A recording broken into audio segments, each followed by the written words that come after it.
কলিয়াবৰত ভয়ংকৰ পথ দুৰ্ঘটনা চাৰিচকীয়া বাহন আৰু স্কুটি আৰোহীৰ মুখামুখি সংঘৰ্ষ গুৰুতৰভাৱে আহত দুজন ছাত্ৰ আৰু এগৰাকী মহিলা কলিয়াবৰ বাধতাৰীত সংঘটিত হৈছে এই পথ দুৰ্ঘটনা দুৰ্ঘটনাগ্ৰস্ত মালবাহী টাটা এচিখনৰ নম্বৰ হ'ল AS02 BC0638 আৰু স্কুটিখনৰ নম্বৰ হ'ল AS12U 8150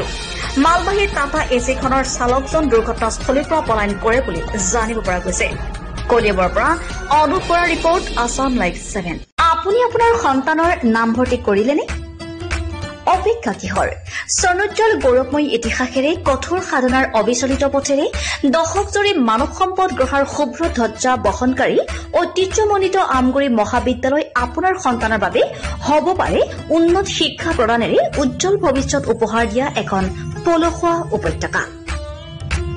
মহাবিদ্যালয়খনে উচ্চতৰ মাধ্যমিক চূড়ান্ত পৰীক্ষাত অসমৰ ভিতৰতে দ্বিতীয় আৰু সপ্তম স্থান দখল কৰি দুবাৰকৈ অঞ্চলটোলৈ গৌৰৱ কঢ়িয়াই আনিছে